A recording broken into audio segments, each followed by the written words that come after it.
सकते हैं और हम ही ऐसा कर सकते हैं, उसकी वजह कि इतना लंबा समय हम लोगों ने इसकी स्ट्रेंथ को, इसकी ताकत को पैदा करने में लगाया। तो उसकी रणनीति थी कि संगठित शक्ति निर्माण किया जाए। ये हमारी रणनीति थी पहले पूर्व की। अब ये हमारा जो लक्ष्य है, वो लक्ष्य ये है कि हम आंदोलन करना चाहते हैं। अभी केवल संगठन निर्माण नहीं करना चाहते, अभी हम आंदोलन निर्माण करना चाहते हैं और आंदोलन को जन आंदोलन की दिशा में आगे बढ़ाना चाहते हैं। आंदोलन को जन आंदोलन की दिशा में आगे बढ़ाना चाहते हैं। जब हम आंदोलन को जन आंदोलन की दिशा में आगे बढ़ाना चाहते हैं तो वही पुरानी रणनीति कारगर नहीं होती। हालात बदल गए हैं और यदि हम लोगों को आरएसएस और बीजेपी को जिन्होंने केंद्र की सत्ता पर कब्जा किया है, उन लोगों को अगर कंट्रोल करना है, उन लोगों को आगे बढ़ने से रोकना है और बहुत सारी गलत बातें करने से रोकना है, तो हम लोगों को अब आंदोलन की रणनीति पर ध्यान देना होगा और आंदोलन करने वाला संगठन बनाना होगा। आंदोलन ऐसे थोड़ी चलेगा, वहां से कर्मचारियों का संगठन आंदोलन क्या कर ले, वो आंदोलन करने के लिए मदद कर सकता है, सहायता कर सकता है। बामसेफ जो है ये आंदोलन करने के लिए सहायता कर सकता है, मदद कर सकता है।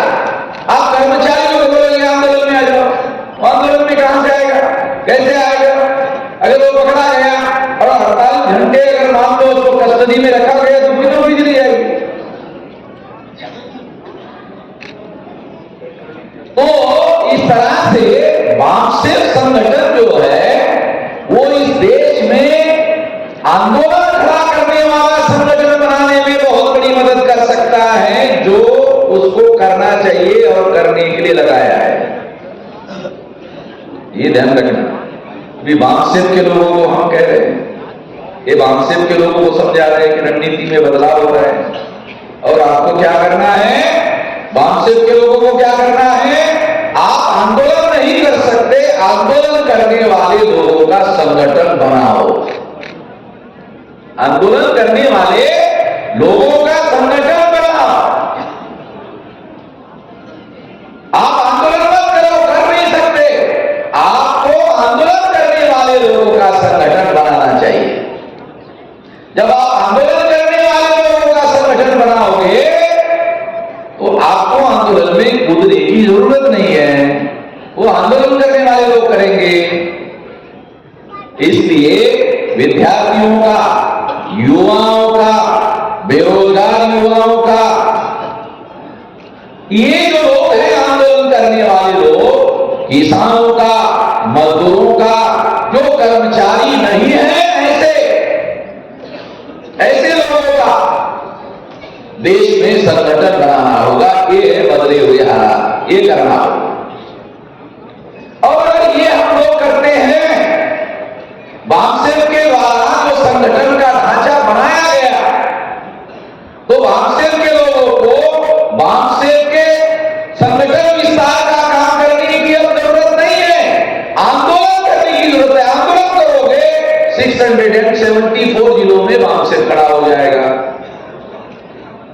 जहां पर बामसेफ नहीं है वहां भी बामसेफ पहुंच जाएगा। वहां के कर्मचारी लोग हमको टेलीफोन कर रहे, अरे यहां आप बामसेफ क्यों नहीं खड़ा कर रहे, हम लोग आपको साथ सहयोग करने के लिए, वहां हमारा बामसेफ नहीं है, वहां के लोग टेलीफोन कर रहे हैं हमको।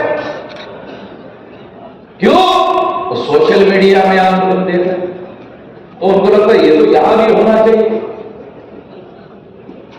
तो आंदोलन के आधार पर बामसेफ का संरचनात्मक ढांचा, स्ट्रक्चरल जो विकास है संगठन का, वो आंदोलन करने से हो जाएगा। इसलिए बामसेफ को अपनी बुद्धि, पैसा, हुनर, समय, श्रम आंदोलन करने वाले संगठन को बनाने में लगाना है। उसके लिए विद्यार्थियों का संगठन बनाओ, युवाओं का संगठन बनाओ,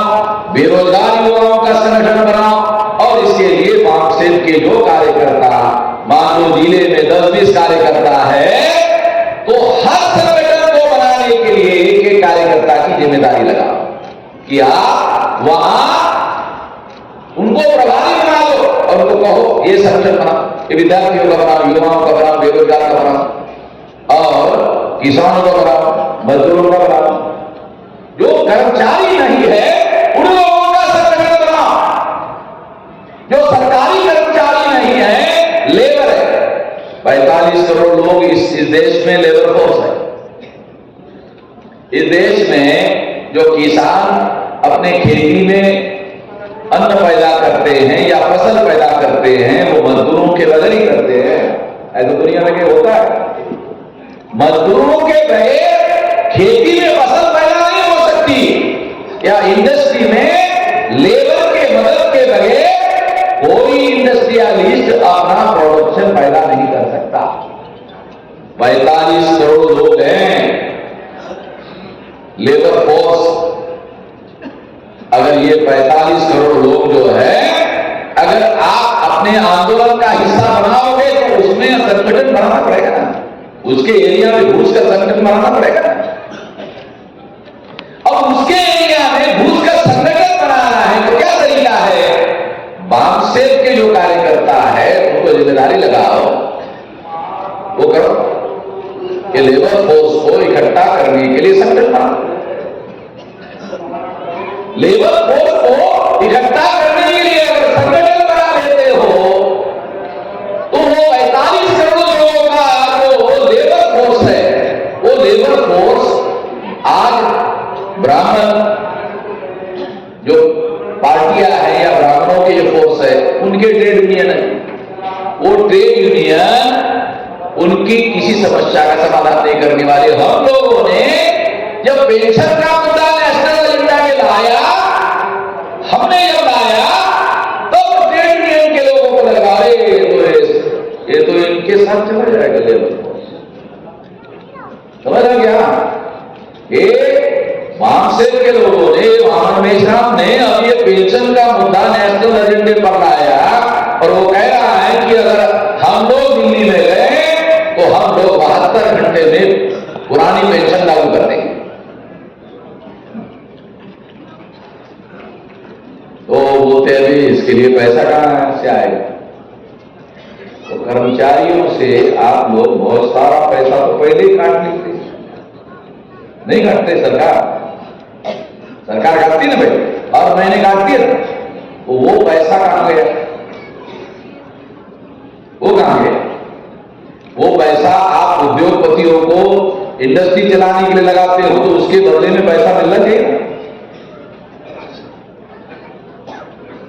हर साल वो पैसा बढ़ता है, तो जितना पैसा भारत सरकार कर्मचारियों का जो निधि कलेक्ट करते हैं, वो जो कंट्रीब्यूशन काटते हैं, अरे उतना इन्वेस्ट करोगे तो हजारों करोड़ रुपया उसमें इन्वेस्ट होगा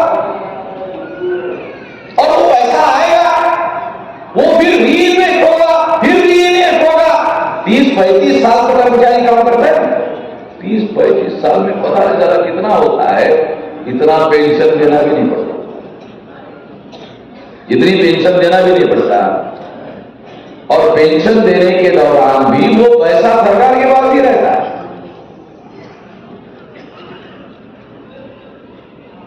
दूसरी बात क्या है? लिबरलाइजेशन, प्राइवेटाइजेशन और ग्लोबलाइजेशन में इंडस्ट्रीज और व्यापार करने वाले लोगों पर सरकार ने टैक्स रिड्यूस कर दिया, तो इनकम सरकार का घट गया। इंडस्ट्री का टैक्स उन्होंने कम कर दिया। इंटरनेशनल से जो चीजें भारत में लाई जाती थी वो 300 टाइम टैक्स था। कस्टम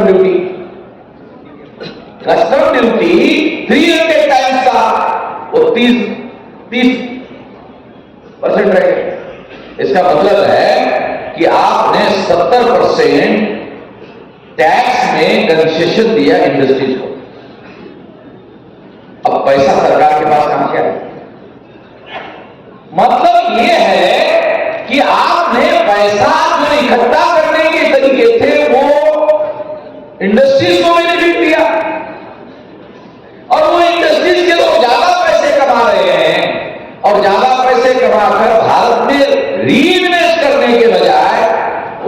क्या है? अभी एक रिपोर्ट आया था कि कई लाख करोड़पति भारत की नागरिकता छोड़कर विदेश चले गए। वे आप लोगों ने पढ़ा है? भारत से कई उद्योगपति, और उद्योगपति कौन है? Schedule tribe? नहीं, शेड्यूल ट्राइब बिल्कुल भी नहीं, backward class, most backward class नहीं, माइनॉरिटी नहीं, हमारा तो कोई उद्योगपति है नहीं। तो वो जो छोड़कर जाने वाले लोग हैं, वो ऊपर वाले जो लोग हैं, ब्राह्मण है, वैश्य है, क्षत्रिय है, ये जो लोग हैं, तो उसमें ज्यादातर जो ऊपर वाला क्लास जो है वो लोग हैं। और ब्राह्मण तो अपने लड़के को अमेरिका में, यूरोप में पढ़ने के लिए भेजते हैं, तो वो लड़का भारत में वापस आता ही नहीं। ब्राह्मण लोग अपने लड़कों को विदेश में पढ़ने के लिए भेजते ना, तो वो लड़का वापस आता ही नहीं, क्योंकि ये लोग उसको पढ़ने के लिए भेजते, उधर ही रहो, उधर ही रहो और हमें भी दिला। तो वो लोग वहां जब सेटल होते हैं, नागरिकता लेते हैं, तो नागरिकता के आधार पर अपने इन माँ बाप को बुलाने के लिए वहां कानून प्रावधान है, तो उनको बुला देते हैं। तो भारत में तो ब्राह्मण लोग मरना भी नहीं चाहते, रहना तो दूसरी बात है, मरना भी नहीं चाहते, उन्हें अमेरिका में मरे। ये ब्राह्मणों ने जो स्वर्ग आप लोगों को बताया कि स्वर्ग होता है, बताया अमेरिका में जाओ तो आपको लगता है स्वर्ग तो साला इधर ही है। ब्राह्मण बोलता था ऊपर है, तो इधर ही है। स्वर्ग ही जमीन पर दिखाई देता है। अमेरिका में अगर जाओगे तो आपको पता है स्वर्ग तो इधर जमीन पर ही है। स्वर्ग जो है आकाश में नहीं है, तो इधर ही है, क्योंकि उन्होंने डेवलपमेंट इतना किया, इतनी चीजों का डेवलपमेंट किया। मैं अमेरिका में देखा, मैंने अमेरिका में तो रेलगाड़ी देखी, हो सकती है मगर रेल नहीं है। मैंने पूछा है यहां रेल ज्यादा चलती नहीं है, बोलते गुड्स ट्रेन चलती है, ज्यादा यहाँ गुड्स ट्रेन चलती है, और गुड्स ट्रेन भी बहुत ज्यादा नहीं चलती है, वो लंबे दूरी की चलती है। क्योंकि न्यूयॉर्क से सैन फ्रांसिस्को उधर जाना है तो फ्लाइट से 6.5 घंटे लगते हैं, और दिल्ली से अगर आप लंदन में रात के 2 बजे बैठो दिल्ली में, तो सवेरे 7 बजे जो है आपकी फ्लाइट 7-8 बजे वहां पहुंच जाती है। यानी 6 घंटे 7 घंटे दिल्ली से लंदन जाने के लिए 6-7 घंटे फ्लाइट से लगते हैं। अमेरिका में न्यूयॉर्क से सैन फ्रांसिस्को जाने के लिए 6.5 घंटे लगते हैं। इतना भौगोलिक क्षेत्र जो है, इतना विस्तार जो है, इतना फैला हुआ, इतनी जमीन, अरे जितनी जमीन दिल्ली से लंदन तक जितनी जमीन है, उतनी जमीन अकेले अमेरिका में है। सतपाल जी बराबर है ना, ये तो उधर रहेगा। अभी तो ये जब वो जैसे हालात में गए थे ना, जैसे हालात में गए थे, अब वैसे लोगों को वीजा ही नहीं दे रहे। इधर बता अभी अमेरिका में और यूरोप में भारतीय लोगों को रहने और बसने के लिए वीजा नहीं देते हैं, बराबर है, आगे नहीं देते। वो देखने के पहले ही वीजा इनकार कर देते, खासतौर पर गुजरात के पटेल वगैरह, पटेल और रिजेक्टेड क्योंकि पटेल जाएगा गुजरात, वो अब आएगा ही नहीं। तो इस तरह से बहुत बड़े पैमाने पर ब्राह्मण जो है अपने बच्चों को विदेश में पढ़ाने के लिए भेजते हैं, स्कॉलरशिप लेते हैं। भारत सरकार के विदेश में जाने के लिए स्कॉलरशिप लेते हैं। सरकार बीजेपी की स्कॉलरशिप उनको अवेलेबल है, सरकारी पैसे से जाते हैं, सरकारी पैसे से जाते हैं विदेश में। बहुत लोगों को ये पता ही नहीं कि गवर्नमेंट की स्कॉलरशिप विदेश में पढ़ने के लिए मिलती है, और वहां से लोग वापस नहीं आना चाहते हैं, आते नहीं है, और उसके लिए बड़ा बहाना बनाते हैं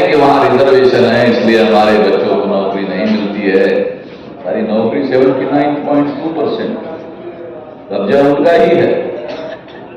हमारे लोगों को हमारा 15% शेड्यूल कास्ट का नहीं मिल रहा है, तो सारा हिंदू नहीं। अबे 79.2% नौकरियों पर ब्राह्मण अंतस्तर ऊंचे जाति के लोगों का कब्जा है, एकाधिकार कर लिया है। डेमोक्रेसी में एकाधिकार नहीं होना चाहिए मगर कर लिया है। तो इस तरह से मैं आप लोगों को ये बात समझा रहा हूं, ये परिस्थिति हम लोगों को समझने की जरूरत है, तो इसमें बदलाव करने की जरूरत है। तो हमें मार्क्सेट के जो लोग हैं, मार्क्सेट का जिले लेवल पर, कमिश्नरी लेवल पर, स्टेट लेवल पर जो संगठन का ढांचा है, वहां हमारे प्रशिक्षित कार्यकर्ता है, उनको रिलीज करो। अभी हम सर्कुलर भी इश्यू करेंगे सेंट्रल लेवल से, हर डिस्ट्रिक्ट के लोगों को, कमिश्नरी के लोगों को, स्टेट के लोगों को सर्कुलर इश्यू करेंगे कि मार्क्सेट के कार्यकर्ताओं को आंदोलन करने वाला संगठन बनाने की जिम्मेदारी दी जाएगी। आप प्रभारी के तौर पर काम करो, युवाओं का संगठन बनाओ, विद्यार्थियों का, बेरोजगार का, लेबर लोगों का, किसानों का, क्योंकि हमारे जो लोग एससी एसटी ओबीसी वाले वो गांव से शहर में आए, तो आप गांव जाओ। मैं तो आपको कहा ना कल कि मामा के गांव जाओ,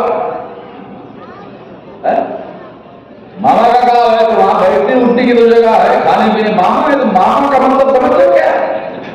जिसके बाद 2 माँ का प्यार, माँ माँ। आज तक नहीं बताया वो किसी माँ तो तुम्हारे पास है, ये रही है मामा में तो माँ और माँ, 2 माँ। जिसके पास 2 माँ का प्यार है उसके पास जाओ तो खाली रोटी तो खिलाओ, ढंग आया भाई है?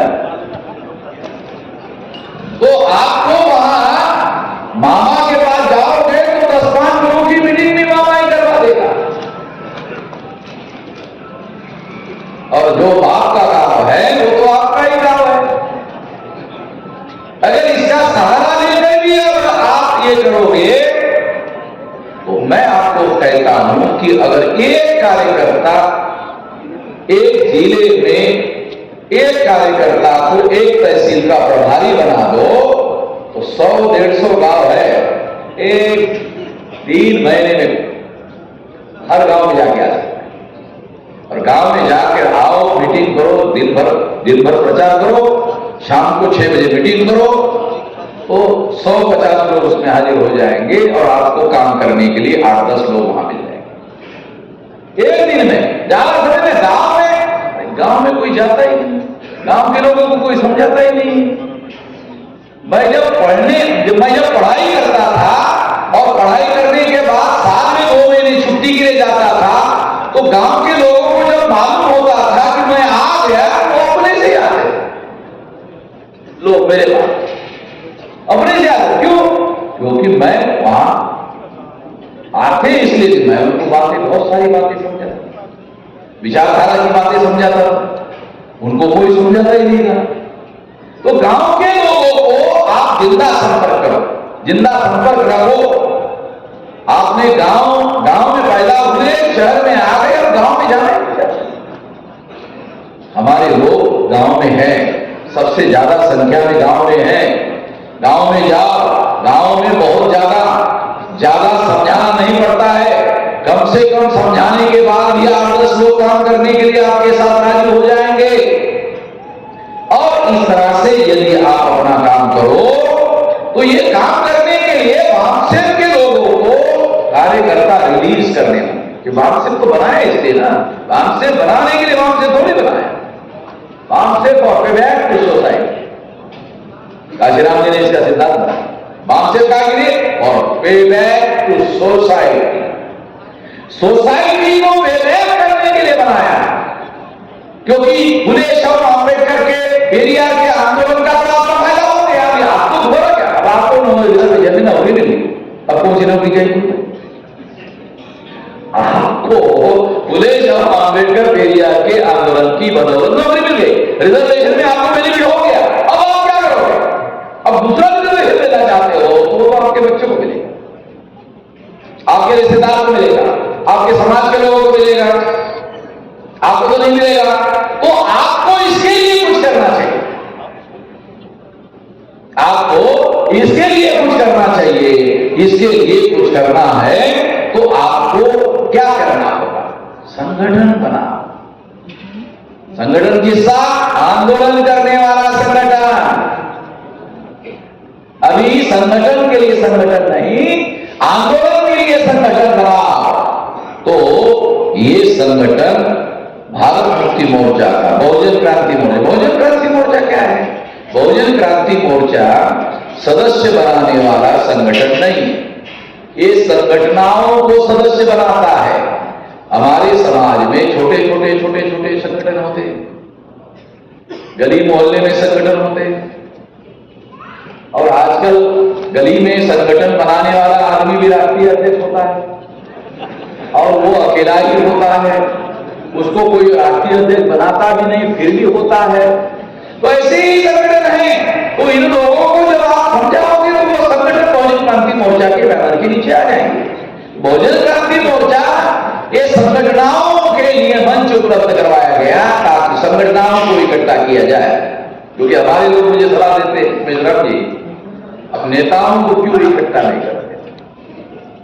काशीराम जी का रिजेक्टेड फार्मूला। काशीराम जी को आरपीआई के लोगों ने महाराष्ट्र में बताया कि आप आरपीआई को इकट्ठा करो। काशीराम जी आरपीआई के लोगों को जाके समझाने के लिए जाते थे, आरपीआई के लोग इनको समझाते थे। नौजवान हुआ, इसको बहुत ज्यादा समझ नहीं। वो नासिक में गायकवाड़ के पास गए, काशीराम दादा साहब आए तो काशीराम जी ने कहा कि ऐसा ऐसा करने से, ऐसा ऐसा करने से, ऐसा ऐसा करने से हमारी सीटें चुनाव जीत सकती है, आ सकती है, ऐसा करना चाहिए दादा साहब।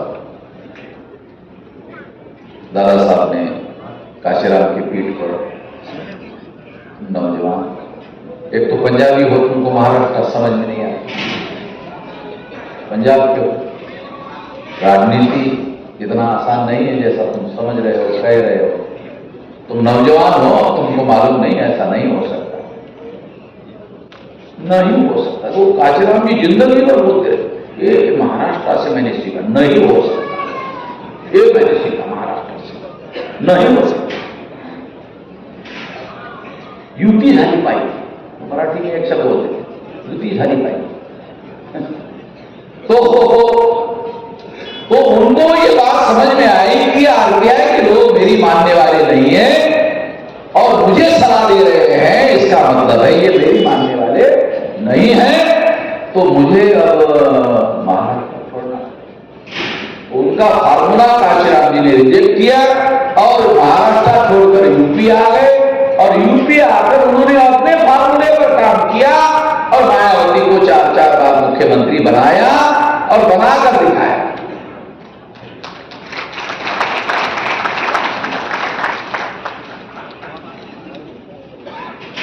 मेरे पास उनके कुछ ऑडियो कैसेट है, वीडियो स्पीच है। वहां उन्होंने एक जगह कहा कि उत्तर प्रदेश में एक बार 11 एमबीसी के लोग चुनाव जीत गए, तो वो चमारों के लोग एमएलए बन गए थे। मैंने उनकी मीटिंग बुलाई और चमारों को कहा कि तुम्हारे एक आदमी को मैंने मुख्यमंत्री बना दिया है, अब तुमको मंत्री नहीं बना। और 11 एमबीसी के लोग हैं, 11 एमएलए बन गए हैं, 11 के 11 लोगों को मैं मंत्री बना। वो एमबीसी के 11 लोग 11 जुड़कर और 11 लोगों को मंत्री बना। तो उन्होंने मेरे पास उनका रणनीति जो है वो कैसे होती है। 11 के 11 लोगों ने 11 के 11 लोगों को काशीराम जी ने मंत्री बना दिया, कैबिनेट मंत्री बना दिया।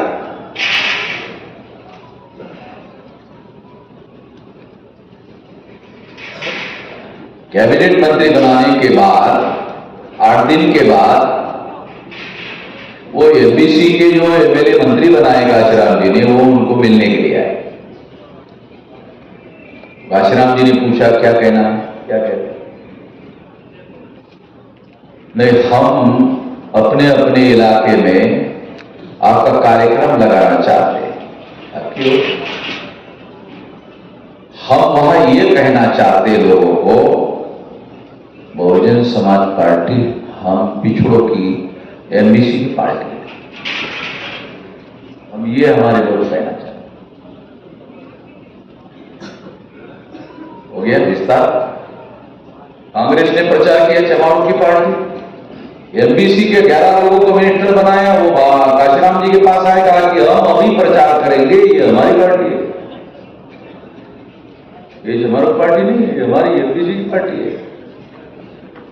मायावती ने सारा का सारा बनाया, सारा का सारा खेल जो है बिगाड़ दिया।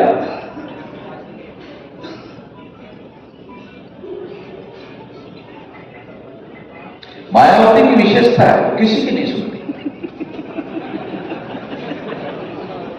अब सुनाने के लिए कोई आदमी नहीं जाता उनके पास। अब ये हाल है।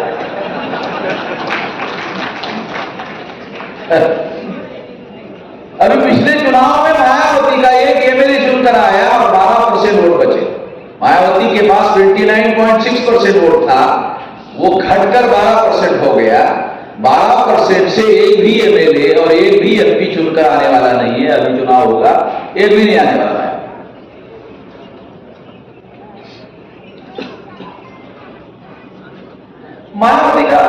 मायावती को कोई न कोई मेंटोर चाहिए।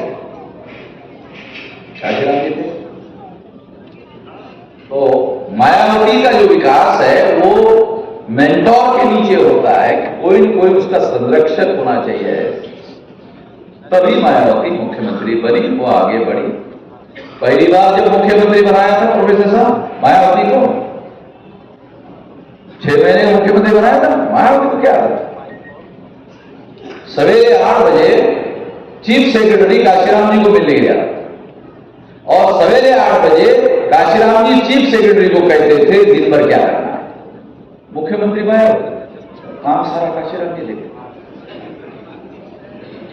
वो है ना भाई, बात से हम है, हमको मालूम है। मायावती सयाजीराव थी। सयाजीराव हमारे महाराष्ट्र में सयाजीराव बोलते। सयाजीराव मतलब ध्यान सही तलाव है, यानी सिग्नेचर करने वाला। सयाजीराव मतलब सिग्नेचर करने वाले। सारा काम जो है एडमिनिस्ट्रेशन, आईएएस लोग जो ऑल इंडिया की मेरिट परीक्षा पास किए, वो पहली क्लास को पढ़ाने वाली मायावती, जब मायावती टीचर बनी, दिल्ली में ज्वाइन करने के लिए गई और हेडमास्टर के पास ज्वाइनिंग लेटर देने के लिए गई, तो हेडमास्टर ने उसका थोड़ा इंटरव्यू लिया तो समझ में आया पहली क्लास को पढ़ाने लायक है।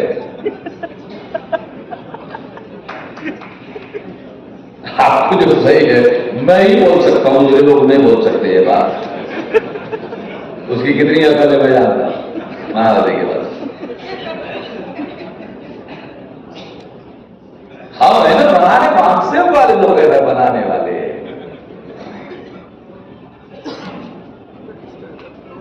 तो इसलिए ये बात मैं आपको बता रहा हूं कि बामसेव बनाना वाला है, बामसेव के पास बहुत सारा स्ट्रेंथ है।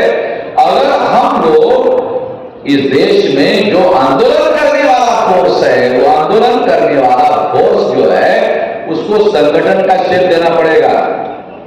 देखो अभी मैंने अपने लिए एक टारगेट बनाया 25 का, एक 22, 23, 24, 6000 तहसीलों में आंदोलन करने वाला संगठन 3 साल में ही फैल जाए। 6000 तहसीलों, भारत के 31 राज्यों के 6000 तहसीलों में मैं खुद इंश्योर करूंगा, मैं खुद देख रेख में ये करूंगा। अब 2030 तक 6 लाख गांव में होगा और 15 करोड़ लोग जब सड़कों पर उतरेंगे तो जनशक्ति का सैलाब जो है सड़कों पर दिखेगा। गांधी ने तो अंग्रेजों को भगाने के लिए 3 करोड़ लोगों को उतारा। तो ये अभी हम लोग करने लायक है, हम लोग ये काम करने लायक है।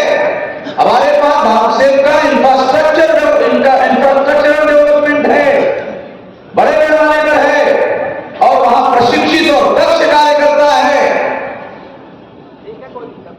और किसी के भी सवालों के जवाब देने वाले कार्यकर्ता हर जिले में हमारे पास है। तो इसलिए मैं आप लोगों को बता रहा हूं कि वामसेव के लोगों को आंदोलन खड़ा करने वाला संगठन बनाना है और आंदोलन को जन आंदोलन की दिशा में आगे बढ़ाना है। जन आंदोलन की दिशा में आगे बढ़ाने का मतलब है 15 करोड़ लोगों को स्टेप बाय स्टेप इकट्ठा करना है। जितना ज्यादा समर्थन होगा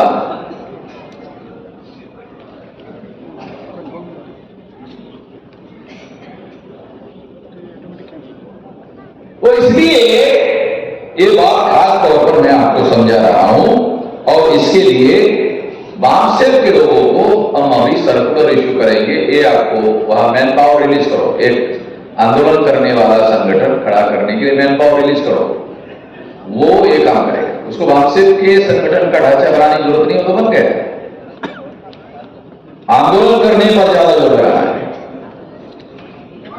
ये करने से ये मॉर्निंग सेशन का जो विषय है वो इस मुद्दे पर मैं ये कहना चाहता हूं। दूसरा है ये 6 नंबर का मुद्दा है और ये केवल पश्चिम बंगाल में ही नहीं बल्कि पूरे देश भर में संवैधानिक दायरे में चल रहे आंदोलन को माओवादी और नक्सलवादी कहकर बदनाम किया जा रहा है। महाराष्ट्र का डिप्टी चीफ मिनिस्टर फडणवीस चड्डी पहनकर नागपुर की शाखा में जाता था।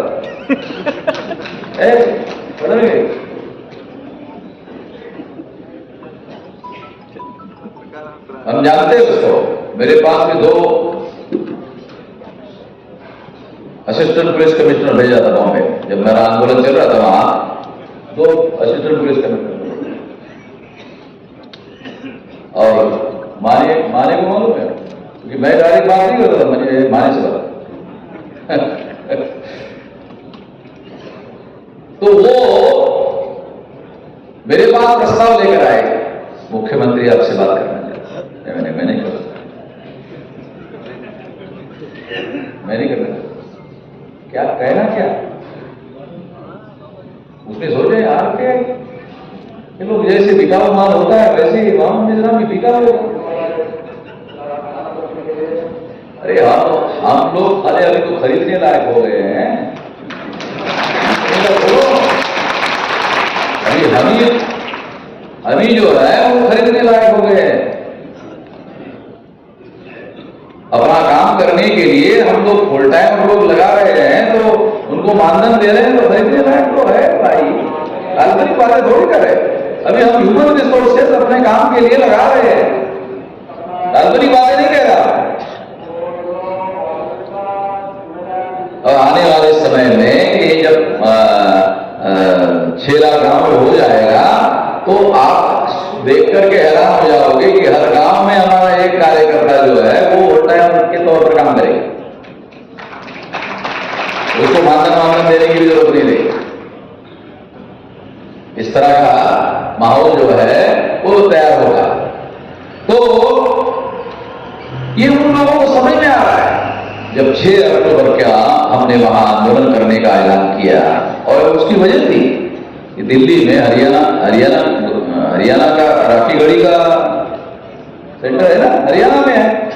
वहां राखीगढ़ी में जाकर के हम डीएनए पर चर्चा करने के लिए कॉन्फ्रेंस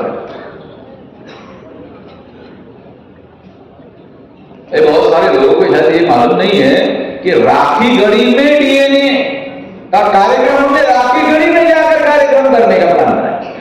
तो वहां हरियाणा में बीजेपी की सरकार,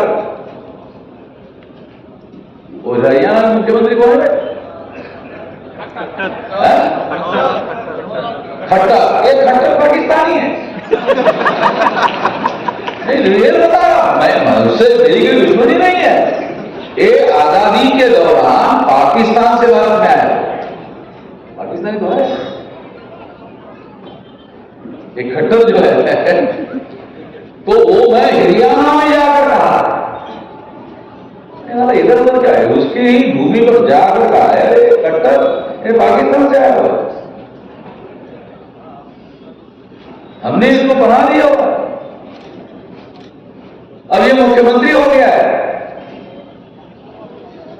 तो अधिकारियों ने बताया होगा कि वो पाकिस्तानी बोल रहा है। बार जब राखी गढ़ी में हम लोग कार्यक्रम करने के लिए गए तो उसने जब कार्यक्रम के लिए उसने हमको रोक लगाई, नहीं करने दिया, तो मैंने कार्यक्रम को दिल्ली में कर लिया। जब कार्यक्रम दिल्ली में किया तो वही अनाउंस किया कि तुम संविधान के आर्टिकल 19 का उल्लंघन कर रहे हो, संविधान का उल्लंघन कर रहे हो, बख्शेंगे नहीं। तुम समझते, तुम जानते नहीं हो, मोहम्मद मिश्रा नागवंशी है, नाग है, दसे बगल नहीं छोड़ेगा, छोड़ेगा थोड़ी। तो 3.5 लाख लोग जो है वहां, पुलिस वाले हम तो आकर पूछते कितने आने वाले हैं? मैंने इंटरव्यू में पहले ही कहा ज्यादा लाख आए। हाँ कितना आएंगे? पवार साहब ने पूछा कितने लोग आ सकते हैं? 1 लाख का पता नहीं। 1 लाख? पवार साहब ने कहा कि कितना हो? 1 लाख। 1 लाख? हाँ 1 लाख। फिर बाद में मुलाकात हुई, 3.5 हो गए। 1 नहीं 3.5 लाख हो गए। तो मेरे कहने का मतलब ये है कि हम लोग जो है वहां ये इतना बड़ा आंदोलन करने वाले हैं, उनके पास सीक्रेट एजेंसियों ने रिपोर्ट दिया सारे देश भर से बहुत भारी संख्या में लोग आने वाले हैं, तो इनका जन समर्थन बढ़ रहा है। जब सीक्रेट एजेंसियों ने फडणवीस को कहा, वो होम मिनिस्टर है वहां का, सेंट्रल गवर्नमेंट ने भी उसको जानकारी दी कि सारे देश भर से लोग आ रहे हैं, तो इसको बदनाम करने से लोग इसका समर्थन नहीं करेंगे। क्या किया जाए? पवन मेहता तो फकीर आदमी है, तो पैसा लेता है, ये आरोप नहीं होगा। पवन मेहता तो पैसा लेता ही नहीं, पवन मेहता तो पैसा लेता ही नहीं है। वो तो निधि जो है वो तो आंदोलन के लिए है। अगर हम अपने जनता से निधि नहीं लेंगे तो टाटा बिरला अंबानी से लेना पड़ेगा। अरे समझ में? अगर हम अपने लोगों से नहीं लेंगे तो टाटा बिरला अंबानी से लेना पड़ेगा, और टाटा बिरला अंबानी से लेंगे तो साले टाटा बिरला अंबानी की दलाली करना पड़ेगा। तो हमने सोचा हम अपने लोगों की दलाली करेंगे, अपने लोगों की लड़ाई लड़ेंगे। दलाली करेंगे क्या मतलब? अपने लोगों की लड़ाई। तो जिनकी लड़ाई लड़ेंगे उनको ही कहेंगे भाई तुम ही पैसा दे दो, तुम्हारी लड़ाई लड़ रहे हैं, तुम्हारी लड़ाई लड़ रहे हैं, तुम्हारी लड़ाई का खर्चा कौन उठाएगा? तुमको ही उठाना पड़ेगा। अगर हम टाटा बिरला अंबानी से पैसा लेते हैं तो फिर तो तुम्हारी लड़ाई नहीं लड़ सकते। तो जो लोग अपने समाज से आंदोलन के लिए निधि इकट्ठा नहीं कर रहे हैं और करने को मोहम्मद मिश्रा करता है, तो जिनको वो गलत कह रहे हैं वो दलाल और बड़ुए तो नहीं। समाज से निधि नहीं लेना चाहिए, वो किससे लेना चाहिए? टाटा बिरला अंबानी से लेना चाहिए। तुम्हारे दलाली की तो बड़ेगिरी करने का काम है, ये काम थोड़ी होगा, ये काम नहीं करेंगे। हम अपने लोगों को बुद्धि, पैसा, हुनर, समय, श्रम, 5 साधन आंदोलन को देने के लिए हमने तैयार किया हुआ है, इसके लिए तैयार किया हुआ है। इसलिए कार्यकर्ताओं को अपने यूनिट जो है, काशीराम जी कहा करते थे कि BAMCEF is a brain bank, BAMCEF is a talent bank, BAMCEF पैसे वाला भी बैंक। जी कह देते कि ये केवल ब्रेन बैंक नहीं है, ये पैसे वाला भी बैंक है। कैसे? कि मुझे जब लगता है तब लेता, बैंक से निकालता। तो वो यूनिट आंदोलन करने के लिए ही नहीं बनाया गया था, राजनीति करने के लिए नहीं बनाया गया था, तो रिसोर्सेज जनरेट करने का सबसे बड़ा जरिया। और ये अगर मान लो आपका प्रोपेगेंडा किया जाए, आप नक्सलाइट, आप माओवादी है, हमारे कर्मचारी, अरे दूर दूर हमारे ऊपर नक्सलाइट होने का या माओवादी होने का आरएसएस के लोगों ने, भाजपा के लोगों ने, फडणवीस ने और बीजेपी के लोगों ने महाराष्ट्र में जो आरोप लगाया और देश भर में लगाने की कोशिश कर रहे हैं, क्यों कोशिश कर रहे हैं कि एससी एसटी ओबीसी के लोगों को जाकर वो समझा नहीं सकते कि वामन मेश्राम का साथ मत। ये बात ध्यान रखो, एससी एसटी ओबीसी के लोगों को जाकर समझा नहीं सकते वामन मेश्राम का साथ मत दो। अगर कोई ब्राह्मण एससी एसटी ओबीसी के पास गया कि साथ मत दो, तो वामन मेश्राम इतना होशियार है कि साथ मत दो, उस आदमी को ही टेबल पर खड़ा कर देता है कि कहो तो उसने कहा साथ मत दो, सबूत ही खड़ा कर देता है। और फिर एक आदमी को तोड़ने के लिए गए थे, सारे 100 लोग नहीं जुड़ जाते, अरे तोड़ने के लिए सबूत ही हो जाता, फिर लोग तो देना पड़ेगा। तो इसलिए वो जाकर समझाते नहीं है, समझाने के बाद कोई उनकी सुनता नहीं है। इसलिए लोगों ने मीडिया का सहारा लेकर कि ये नक्सलाइट लोग हैं, ये नक्सलाइट लोगों का इनको साथ है, माओवादी लोगों का इनको साथ है और नागपुर में हिंसा होने वाली है। इसके आधार पर पुलिस कमिश्नर ने हमको रिजेक्ट किया, आंदोलन के लिए अनुमति मना कर दिया। उनको मालूम हो गया अरे ये तो बहुत भारी संख्या में लोग आ रहे, बहुत भारी संख्या में लोग आ रहे, मना कर दिया, रिजेक्ट कर दिया। हाईकोर्ट गए, हाईकोर्ट में कमिश्नर ने एक गुप्त लेटर जज को दिया। हमारा वकील मिर्जा, एडवोकेट मिर्जा, वो बहस कर रहे थे, इतने में पैकेट दे। तो जज ने कहा कि मैं थोड़ा कैबिन में जाकर ये पढ़ लेता हूं और फिर बाद में आपकी बहस सुनता हूं, आप सही कहें। वो उसने मन बना लिया था जज ने कि अनुमति देना, शांतिपूर्ण आंदोलन। तो उसने ऐसा स्टेटमेंट भी पास किया जज ने कि शांतिपूर्ण आंदोलन करना चाहते मर्जा का, हाँ फिर काहे के लिए परमिशन मांग रहे, करो, ये तो संविधान में अधिकार है। वकील ने कहा ये तो पुलिस ने मना किया, इसलिए आप बता रहे हैं। और उसने वो मुफ्त पैकेट जो है कमिश्नर ने दिया और वहां के कैबिन में अंदर जाके जब पढ़ा तो उसमें उन्होंने माओवादी लोग इसमें शामिल है, नक्सलाइट लोग इसमें शामिल है, ये हिंसा करने वाले हैं। जज ऐसा देखते ही दोबारा बेंच में आया, आते ही मिर्जा की सुने वाले रिजेक्ट है, सुने वाले रिजेक्ट है। 3.5 लाख लोग हमने इकट्ठा किए, किसी प्रकार का कोई आंदोलन, किसी प्रकार की कोई हिंसा नहीं हुई। वहां एक 4 व्हीलर गाड़ी फंस गई थी, वो वैसी की वैसी सुरक्षित रही, मालिक बाद में लेकर गया, कुछ नहीं। पुलिस वाले परेशान हो रही है, ऐसा आंदोलन तो हमने देखा ही नहीं, ये गाड़ी ऐसी कैसी बचकर चली गई, ऐसा हमने देखा ही नहीं जिंदगी में, किसी प्रकार की कोई हिंसा नहीं। गाड़ी जलाने के लिए बस लगा गया था आरएसएस का, उसका हमारे लोगों ने वीडियो बनाया, हमारे पास रिकॉर्ड है।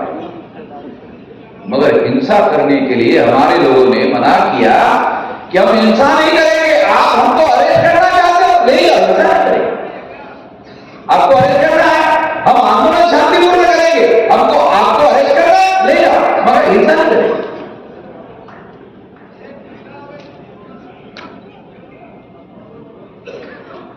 प्रमाणित हो, सिद्ध हो गया, प्रमाणित हो गया, सिद्ध हो गया, आंदोलन शांतिपूर्ण निपट गया और हमने प्रूव कर दिया कोई नक्सलाइट नहीं है, कोई माओवादी नहीं है। पुलिस कमिश्नर मुंह दिखाने लायक नहीं, साला का काला मुंह। वो पुलिस कमिश्नर मुंह दिखाने लायक नहीं रहा, जिसने हाईकोर्ट के जज को गुमराह किया, वो अब हाईकोर्ट के जज को गुमराह किया, ये आरोप मैं कर सकता हूं पुलिस कमिश्नर पर। मेरे पास सबूत है। तुमने माओवादी कहा था, तुमने नक्सलाइट कहा था, तुमने हमारे लोगों को हिंसा करने वाले लोगों का समूह कहा था, हमने प्रमाणित कर दिया, सिद्ध कर दिया झूठा। और इस तरह से झूठी बात को मानकर जज ने हमारी बात रिजेक्ट किया, तो अब हम लोग ये कह रहे हैं, प्लान बना रहे हैं कि जज साहब को भी एक अर्जी दिया जाए, मेहरबान जज साहब, उस समय आपने हमारा मौलिक अधिकार रिजेक्ट कर दिया था, ये डिसीजन पुनर्विचार कम से कम करिए। क्यों, अभी आपका आंदोलन तो हो गया, मुझे गैर कानूनी हो गया, कानूनी दे दो, दोबारा आते। तो आपने मना करने के बाद भी हमने किया तो गैर कानूनी हो गया ना, अब आप कानूनी दे दो। यानी आप आदेश करके करो कि हाँ आप करो, तो फिर मैं ज्यादा लेके आता।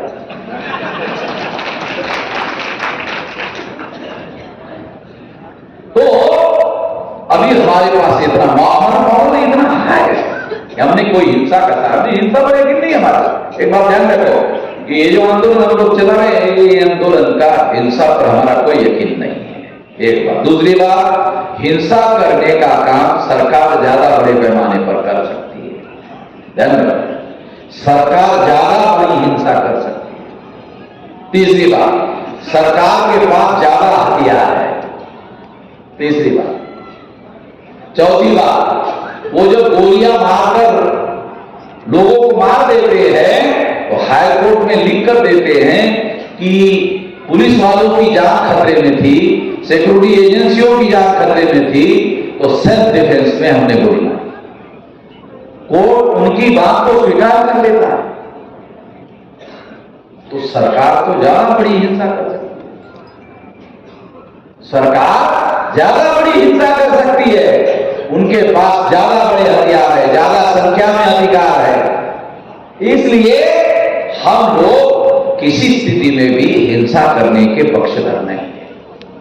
आर्टिकल 19 का अधिकार हिंसा करने के लिए दिया हुआ अधिकार नहीं है। और सबसे बड़ी बात, आर्टिकल 19 का जो अधिकार है संविधान का, यह अधिकार संविधान के दायरे में रहकर आंदोलन करने ये दिया हुआ अधिकार है, और संविधान के दायरे में रहकर ही हमको आंदोलन करना है। जो लोग इस सिद्धांत को नहीं मानते वो हमारे आंदोलन में शामिल ना हो। हमको ऐसे लोगों की जरूरत नहीं है जो हिंसा पर यकीन करते हैं, हिंसा पर विश्वास करते हैं। मैं उन लोगों का साथ सहयोग नहीं चाहता। हमें संविधान के और कानून के दायरे में रहकर आंदोलन करने के पक्षधर है, और इसी तरह से करेंगे। जो इस पर यकीन करते हैं, विश्वास करते हैं, वो लोग हमारे आंदोलन में और जन आंदोलन में शामिल हो सकते हैं, और जन आंदोलन बनाने के लिए कोशिश की जानी चाहिए, प्रयास किया जाना चाहिए। हमने ब्राह्मणवादी बीजेपी और आरएसएस के लोगों को जो झूठा प्रोपेगेंडा कर रहे थे, उनको झूठा साबित और नाइट वे में झूठा साबित कर दिया, तो मुंह दिखाने लगे। इसलिए साथियों, इन बातों को ध्यान में रखते हुए आप लोग भविष्य में जन आंदोलन करने के लिए संगठन का निर्माण और जन आंदोलन करने के लिए जन समर्थन हासिल करने का काम करेंगे। इस आशा और विश्वास के साथ आपने मेरी बात ध्यान से सुनी, इसके लिए आभार, धन्यवाद।